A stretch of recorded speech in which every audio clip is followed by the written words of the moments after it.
তোকেও বলি ছোট ভাই, যে মেয়েকে তার বাবা কখনো কাজ করে নাই, মা কখনো কাজ করে নাই, শুধু তোকে ভালো লাগছে, তোর সুন্দর সুন্দর কথা ভালো লাগছে, নিজ গর্ভধারিণী মা যার পায়ের নিচে ওর জান্নাত, মাকে লাঞ্ছিত করে যে মেয়ে তোর জন্য চলে আসছে, যদি একটু থেকে একটু বেশ কম হয় ছোট ভাই আমার, অথবা তুই যে রোমান্টিক কথা বলিস, তুই যে সুন্দর সুন্দর কথা বলিস, আচ্ছা ও তোর সাথে গেছে কেন বলতে পারিস ছোট ভাই? তোর প্রেমিকা নিজ গর্ভধারিণী আর নিজ জন্মদাতা পিতাকে ছেড়ে তোর সাথে গেছে কেন বলতে পারিস? কারণ তোর ওর সাথে কথা বলার সুযোগ হয়েছিল।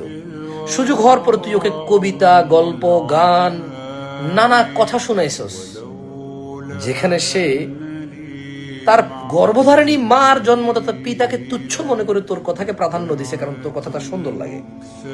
ধারণা করতো তুই যখন বিদেশ যাবি, ধারণা করতো তুই যখন চাকরিতে যাবি, ধারণা করতো তুই যখন বাসা থাকবি না, তোর যখন ফেসবুকে বসবে বা মোবাইলে বসবে, কোনো আড্ডায় বসবে, কোনো দোকানে যাবে, পরিচিত কোনো খালতো ভাই বিদেশ থেকে আসছে, ছোট দেখছে ওকে, বা অনেক আগে ওকে পছন্দ করতো, ও হালকা পছন্দ করতো, একটু ধারণা করতো যখন ওই ছেলে গল্প বলবে, গান গাইবে, ওকে নিয়ে কবিতা লিখবে,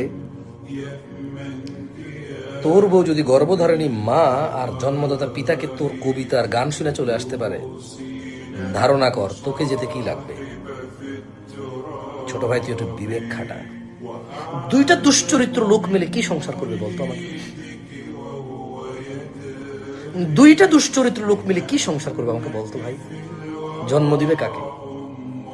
কোন সন্তানকে জন্ম দিবে? দুইটা দুশ্চরিত্র লোক, তাও আবার পরিবারবিহীন। দুইটা লোক একত্রিত হয়েছে দুইটা পরিবারকে মানে ধ্বংস করে, দুইটা পরিবারের বদদোয়া নিয়ে দুইটা লোক একত্রিত হচ্ছে।